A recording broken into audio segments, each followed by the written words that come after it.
What's up guys, Justin here with the CGEssentials.com. So in today's video we're going to check out how to use the mask modifier in Blender. Let's go ahead and just jump into it. Alright, so what the mask modifier does in Blender is it basically allows you to hide different parts of an object based on vertex groups. What that means is that you can use this in order to hide different parts of your model while showing other parts of your model. So let's talk about how we can use this. So first off, let's jump into Blender. And so the first thing we need to do is we need to add our vertices to a vertex group, right? Because right now if we add a mask modifier to our object, it's just going to mask the whole thing out. And in fact, it's not even going to show anything, right? That's because we haven't set up any vertex groups, so it's just masking everything. So the first thing we want to do is we want to tab into edit mode. And we want to go over to the menu right here for object data properties. Well, notice how under object data properties, what this is going to do is this is going to allow us to add vertex groups. So a group of vertices to your model. And I'm actually going to duplicate this just for a second. But what I want to do for this model is I want to add a vertex group. And I'm just going to tab into edit mode real quick with this object selected. I'm going to hit A and I'm going to assign everything to this vertex group. And I'm probably going to name this Bonnie Full right here. So basically what we've done is we've just applied a vertex group to everything. So now this whole thing has a vertex group assigned to it. And so now if we were to add a mask modifier right here, we can go into the vertex group section and select that vertex group. Now, if we were to drag this all the way up to 1, notice how it's going to hide my model. Anything less than 1, it's not going to hide my model. And so what this is doing is this is using the weights of those vertices in order to hide different parts of the model. So let's say, for example, that I was to jump into weight paint mode real quick. Notice how my whole model is red. Well, let's say we were to paint some of this with a weight of 0, right? Because the red means that everything has a weight of 1. So everything has the same weight, and it's just like the full weight that we can put in here. But if I was to paint this model like this, and we'll take a look at a way to do this smoother in a second, but if I was to paint this model and then mess around with my vertex groups, notice how part of my model is getting masked out based on the weight paint that's in there. So what this does is this allows us to use that threshold to determine how much of our model is actually being masked out, like this. All right, so what I'm going to do to reset this weight is I'm just going to tab into edit mode real quick. I'm just going to go into my Bonnie Full, and I'm just going to set the weight to 1, and I'm going to assign it. Notice how then if I tab back in here, this is all red right here. But what we want to do is let's give this more of a gradual change in weight. So I'm just going to use the gradient function to do that. And so I'm just going to click and drag across here. Well, notice what that's doing is that's giving me a gradient or a gradual change between a weight of 0 and a weight of 1 right here.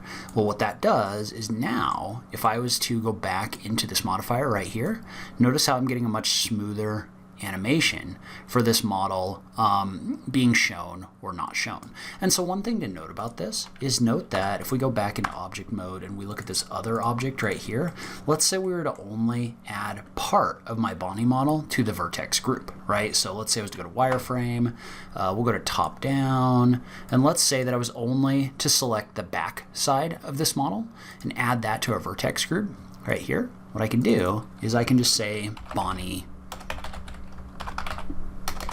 back like this. I'm going to click on assign. And so if I do that, then we come back and look at this and apply that modifier, and we apply a modifier to this Bonnie model like this. So if we go to mask and we set this to the Bonnie back, notice how only part of this model is getting masked out. And you can click on this button right here to reverse that. But then notice how you're only getting a portion of this model getting masked. And you could kind of change that by going into weight paint mode right here and changing that. So if you wanted to, you could just kind of paint part of that model just to kind of see what it would do. But notice how only part of this model is getting masked out at this point. So you can do portions of a model as well. And so now let's talk just a minute about where this could be helpful. So let's say, for example, that we had like a brick wall, right? So I've got a brick wall right here that I used Wall Factory in order to create. But basically I've got this wall in here, and let's go ahead and I'm going to clear out all the vertices in here real quick so that we can just start from the beginning. But let's say that we had this wall in here. Well, I'm going to tab into edit mode. I'm going to tap A to select all the vertices, and I'm just going to call this wall vertices right here, and I'm going to assign this. And so now let's say that we were to add that same modifier in here. So let's say we were to add a mask modifier to this wall like this, and we're going to set the wall vertices group. So then if I go back into object mode, notice how this will just toggle on and off like this. However, if I was to apply that gradient modifier, or if I was to apply a gradient weight paint to this, so something like weight paint right here, and then let's just apply a gradient like this. Notice what that's going to do is now, if I go back into object mode and I use my threshold right here, I can actually use this to have this wall kind of like come into existence like this really easily. So you can use this to create like different build animations or things like that. So for example, I could keyframe this. So I could set this at 1 to a value of 0, and then at 20, I could set it to 1. Right? Well, then if I click play, what that's going to do is that's going to give me an animation where this just kind of like comes into existence out of nothing. So you can use this in order to quickly generate those different kinds of animations and other things like that. One other thing to note about that is let's take a look at this. Notice how right now it is animating these based on your block locations like this. However, if you were to click on the option for smooth, notice what that's going to do is instead of it giving you a block in here, what it's going to do is it's just going to generate kind of a straight, smooth line across here. So it's not going to pay attention to the individual vertices. It's going to kind of average those out to give you a straight line like this. And then one other thing to note is let's say that we had a sphere in here. And I've already got the sphere set up with weight paint on it. So I've just got like a gradient weight paint in here. But notice how right now, if we look at this from front on,